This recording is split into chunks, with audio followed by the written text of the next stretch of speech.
আমি ডিপার্টমেন্টে পজিশনও করেছি, একই সাথে আমি আবার অ্যাক্টিভিজমও করেছি। এবং জুলাই বিপ্লব পরে 1 বছর জুড়ে শিক্ষার্থী বান্ধব, ছাত্র বান্ধব সকল কাজের সাথে সাদিক কায়েম জড়িত ছিল। এখানে কালচারাল ফেসিস্টরা ঢাকা বিশ্ববিদ্যালয়ে ঠেকিয়েছে, সেই কালচারাল ফেসিবাদের বিরুদ্ধে 1 বছর জুড়ে সবচেয়ে বেশি প্রোগ্রাম করেছে এই সাদিক কায়েম এবং সাদিক কায়েমের সাথে যে জোট আছে তারাই। সবার আগে আমার শিক্ষার্থী, আমাদের জোটের নাম হচ্ছে ঐক্যবদ্ধ শিক্ষার্থী জোট। শিক্ষার্থীদের ভয়েসে আমাদের ভয়েস, শিক্ষার্থীদের আকাঙ্ক্ষায় আমাদের আকাঙ্ক্ষা, শিক্ষার্থীদের যে স্বার্থ সেই স্বার্থ বাস্তবায়ন করার জন্য বিশ্ববিদ্যালয় প্রশাসনকে বাধ্য করা এবং শিক্ষার্থীদের স্বপ্নের ক্যাম্পাস বিনির্মাণ না করার আগ পর্যন্ত আমরা থামবো না, আমরা আমাদের লড়াই চালিয়ে যাবো। ধন্যবাদ। আমাদের স্বপ্ন থাকে ঢাকা বিশ্ববিদ্যালয়ে আমরা চমৎকার একটা একাডেমিক এনভায়রনমেন্ট পাবো, আমাদের গবেষণার পরিবেশ থাকবে, আমাদের লাইব্রেরি ফেসিলিটি থাকবে, আমাদের আবাসন নিয়ে আমাদের ভাবতে হবে না, স্বাস্থ্যের নিরাপত্তা থাকবে, খাদ্যের নিরাপত্তা থাকবে, আমাদের যারা নারীরা আছে তাদের জন্য একটা নিরাপদ ক্যাম্পাস হিসেবে আমাদের ঢাকা বিশ্ববিদ্যালয় আমরা গড়ে তুলব। সেই ধরনের স্বপ্নের নিরাপদ ক্যাম্পাস না হওয়ার আগ পর্যন্ত আমরা থামবো না। এখন বলতে পারেন ভাই আমরা এটা কিভাবে করব? সেটা আমরা ইতিমধ্যে আমাদের যে ইস্তেহার, সেই ইস্তেহারে আমরা উল্লেখ করেছি। আমরা দেখতে পেয়েছি আজকে আমাদের বিশ্ববিদ্যালয়ে 100 বছর পার করেছি, স্বাধীনতার আজকে 5 দশক পার হয়েছে, কিন্তু বিশ্ববিদ্যালয়ের যেভাবে এক্সিকিউটিভ প্ল্যান নেওয়া দরকার ছিল এই কৃত্রিম সংকটগুলো দূর করার জন্য, যেভাবে আমাদের পলিসিগুলো ঠিক করা দরকার ছিল সেই পলিসিগুলো আমরা ঠিক করতে পারিনি। ইনশাআল্লাহ শিক্ষার্থীদের ম্যান্ডেট পেয়ে যখন আমরা প্রতিনিধিত্ব করার সুযোগ পাবো, আমরা সবার আগে ঢাকা বিশ্ববিদ্যালয়কে একটি স্বপ্নের ক্যাম্পাস নির্মাণ করার জন্য আমরা এক্সিকিউটিভ প্ল্যান এবং আমাদের পলিসিগুলো ঠিক করব। আমাদের এই বিশ্ববিদ্যালয়ের অনেক রাজনৈতিক অর্জন আছে, সেই রাজনৈতিক অর্জন অবশ্যই লাগবে, সেগুলো আমাদের অস্তিত্ব, কিন্তু একই সাথে একটা বিশ্ববিদ্যালয়ের মূল কাজ কি? বিশ্ববিদ্যালয়ের মূল কাজ হচ্ছে জ্ঞান অর্জন করা, জ্ঞানের প্রতি শিক্ষার্থীদেরকে আগ্রহ তৈরি করা, নতুন নতুন সায়েন্স, ইনোভেশন, ক্রিয়েশন এবং টেকনোলজির দিকে শিক্ষার্থীদেরকে উদ্বুদ্ধ করা। এই বিশ্ববিদ্যালয়কে যেভাবে একাডেমিক একটা ইনস্টিটিউট হিসেবে গড়ে তোলা দরকার ছিল সেটা আমরা দেখতে পাইনি। ইনশাআল্লাহ আমাদের প্রথম দাবি থাকবে এবং আমরা এই বিশ্ববিদ্যালয়কে সর্বপ্রথম যে কাজটা করবো সেটা হচ্ছে ঢাকা বিশ্ববিদ্যালয়কে একটা পলিটিক্যাল ইনস্টিটিউট থেকে এটাকে একটা একাডেমিক ইনস্টিটিউট করবে ইনশাআল্লাহ। সেই একাডেমিক ইনস্টিটিউট করার জন্য আমাদেরকে শিক্ষক নিয়োগ যে প্রক্রিয়া আছে সেটাকে পরিবর্তন করতে হবে। এখানে কোনো দলীয় বিবেচনায় কোনো শিক্ষক নিয়োগ হবে না, শিক্ষক নিয়োগ হবে মেরিটোক্রেসির ভিত্তিতে। একই সাথে আমাদের ক্লাসের মধ্যে আমরা যারা ছাত্ররা আছি আমাদের শিক্ষকদেরকে আমরা পর্যালোচনা করতে পারি না। এই যে ক্লাসের মধ্যে আমরা শিক্ষক যারা আছে, শিক্ষকরা হবে আমাদের সিনিয়র স্কলার, আমরা যারা ছাত্ররা আছি আমরা হবো জুনিয়র স্কলার। শিক্ষকদের মূল্যায়ন সিস্টেম আমরা চালু করবো। আমাদের যে একাডেমিক মেইল আছে সেই মেইলের মাধ্যমে আমরা আমাদের যে গবেষণা, ইন্টারন্যাশনাল, ন্যাশনাল যত ধরনের আমাদের পেপার আছে সেই জার্নালগুলো অ্যাক্সেস থাকবে। আমাদের যে ভর্তি প্রক্রিয়া থেকে শুরু করে একাডেমিক যত কাজ আছে সেই কাজগুলো আমাদেরকে হলে যাইতে হবে না, আমাদের বোনদের রেজিস্টার বিল্ডিংয়ে দৌড়াইতে হবে না, হলের মধ্যে তাদেরকে লর্ডের মধ্যে আচরণ করবে না। আমরা আমাদের রেজিস্টার বিল্ডিংকে পেপারলেস করবো, সে ঘরে বসে তার সামগ্রিক ভর্তি প্রক্রিয়া থেকে শুরু করে অ্যাডমিনিস্ট্রেটিভ সব কাজগুলো করতে পারবে। এবং একই সাথে আমাদের আবাসন সংকট থেকে শুরু করে স্বাস্থ্যের নিরাপত্তা, খাদ্যের নিরাপত্তা এবং আমাদের নারীদের জন্য নিরাপদ ক্যাম্পাস গড়ার জন্য আমরা আমাদের লড়াই চালিয়ে যাব। সবাইকে অসংখ্য ধন্যবাদ আমাদের কথা শোনার জন্য। ধন্যবাদ। খুবই ইন্টারেস্টিং প্রশ্ন। আমরা যারা ঢাকা বিশ্ববিদ্যালয়ে পড়াশোনা করি আমাদেরকে সবার আগে রাজনৈতিক সচেতন হতে হবে, কিন্তু আমরা যদি এখানে লেজুর ভিত্তিক ছাত্র রাজনীতি বলে মাদার সংগঠনে চাপাইয়া দেওয়া কোনো যদি শিক্ষার্থীদের উপর চাপাই দিতে চাই, তাহলে শিক্ষার্থীরা ছাত্রলীগকে যেভাবে লাল কার্ড দেখাইছে এই কাজ যারা করতে চাইবে তাদেরকে ওইভাবে লাল কার্ড দেখাবে। আমাদের অবস্থান পরিষ্কার। বাংলাদেশে ঢাকা বিশ্ববিদ্যালয়ের শিক্ষার্থীরা সবসময় শির দ্বারা উঁচু রাখেছে, তারা সবসময় সত্যকে সত্য বলেছে। বাংলাদেশের জাতীয় রাজনীতিতে কেউ যদি বিচ্যুতির পথে যায়, কেউ যদি ফেসিবাদ বাংলাদেশে কায়েম করতে চায়, ঢাকা বিশ্ববিদ্যালয়ের শিক্ষার্থীরা তারা আবু সাঈদের মতো, তারা ওয়াসিমের মতো, তারা শান্তের মতো তারা দাঁড়িয়ে যাবে। এবং একই সাথে তারা সবসময় শিক্ষার্থীদের স্বার্থ সংশ্লিষ্ট কথাগুলো তারা সবসময় বলবে।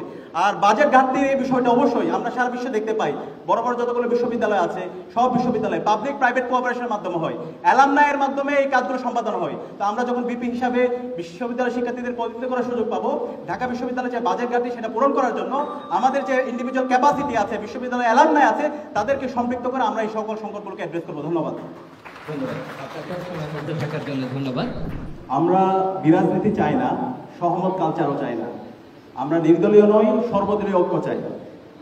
আমি যদি আমার কথা বলি, আমি আমার বাড়ি খাগড়াছড়িতে, ছোটবেলা থেকেই চাকমা, মারমা, ত্রিপুরা, রাখায়ন, হিন্দু সবার সাথে আমার বেড়ে ওঠা।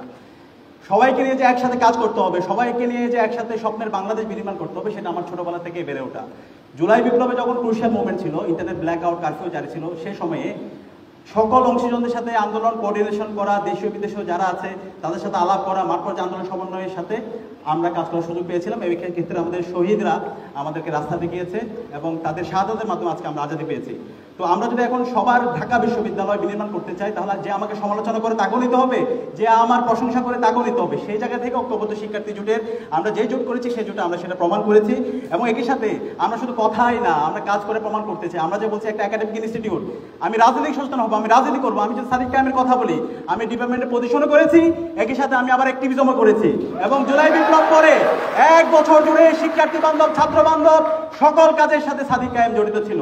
একই সাথে শহীদদের আকাঙ্ক্ষা, শহীদ পরিবারের কাছে যাওয়া, আহত পরিবারের কাছে যাওয়া এবং শহীদদেরকে কালচারাল এলিমেন্ট করা। আপনারা জানেন বাংলাদেশে এখনো মুজিববাদের কালচার থেকে গেছে, এখনো কালচারাল ফেসিস্টরা ঢাকা বিশ্ববিদ্যালয়ে থেকে গেছে।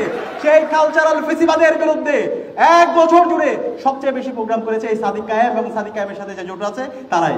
এবং একই সাথে আমরা এখানে অনেকগুলো অভিযোগ আমরা দেখতে পেয়েছি, যে অভিযোগগুলো খুব হাস্যকর। ছাত্রলীগের মতো একটা নিষিদ্ধ সংগঠন যে ইসলামী ছাত্র শিবিরের উপর সবচেয়ে বেশি জুলুম করেছে, ক্যাম্পাসে ক্যাম্পাসে গরম গ্যাসরুম কালচার করেছে, সেই ছাত্রলীগের দায় শিবিরের উপর চাপানো হচ্ছে। আমরা বলতে চাই ছাত্রলীগ সন্ত্রাসী, এই সন্ত্রাসীদের বিচারের আওতায় নিয়ে আসতে হবে। আমরা যদি তারা এই ছবির মাধ্যমে আমার ঢাকা বিশ্ববিদ্যালয়ের প্রথম বর্ষের 2 বছর শিক্ষার্থীদেরকে ছবি গুজব মুখে মিলে তাদেরকে ছাত্রলীগভাবে যারা চালিয়ে দিচ্ছে, তাদেরকে আমরা নিন্দা জানাই। ধন্যবাদ। 5 আগস্টের আগে এবং পরে আপনার ঢাকা বিশ্ববিদ্যালয়ের শিক্ষার্থীদের জন্য সংগঠনের বাইরে গিয়ে কি কোন কাজ করার রেকর্ড আছে? ধন্যবাদ। যেহেতু আপনি একজন শিক্ষার্থীদের প্রতিনিধি হবেন নাকি কোন সংগঠনের হবেন? ধন্যবাদ। আপনারা জানেন 5 আগস্টের পরে বাংলাদেশে যত ছাত্র সংগঠন ছিল, ইসলামী ছাত্র শিবিরের উপর সবচেয়ে বেশি জুলুম করা হয়েছে। ছাত্র শিবির ডিওহিউম্যানাইজ অবস্থায় ছিল, ছাত্র শিবিরকে মেরে উল্লাস করা জায়েজ ছিল। সে কারণে ক্যাম্পাসগুলোতে পাবলিকলি ঘোষণা দিয়ে আমাদের অ্যাক্টিভিজম করার মতো অবস্থা ছিল না। কিন্তু শিক্ষার্থী বান্ধব, ছাত্র বান্ধব যারা অ্যাক্টিভিজম করেছে সবাইকে আমরা কোঅপারেশন করেছি। ক্যাম্পাসে যখন কেউ জুলুমের শিকার হয়েছে তখন তাকে উদ্ধার করা, তার পরিবারের সাথে যোগাযোগ করা, সাংবাদিকদের সাথে যোগাযোগ করা, মানবাধিকার কর্মীদের সাথে যোগাযোগ করা এবং পাবলিক স্পেসে নিয়ে আসার জন্য আমরা সবার সাথে কোঅপারেশন করেছি।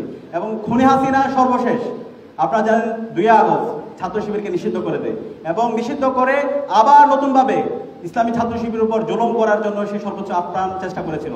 5 আগস্টের পরবর্তী আমরা আজকে আজাদি পেয়েছি। 5 আগস্টের পরে আমরা বলছি শহীদদের আকাঙ্ক্ষার আলোকে নতুন রাজনীতি বিনির্মাণ করতে চাই। সেই রাজনীতি বিনির্মাণ করে আমরা ইসলামী ছাত্র শিবির দেখিয়েছি। ক্যাম্পাসে যদি বলি, ঢাকা বিশ্ববিদ্যালয়ে 1 বছর জুড়ে সবচেয়ে বেশি শিক্ষার্থী বান্ধব এবং ছাত্র বান্ধব প্রোগ্রাম কারা করেছে, সেটা হচ্ছে আমার সংগঠন ইসলামী ছাত্র শিবির।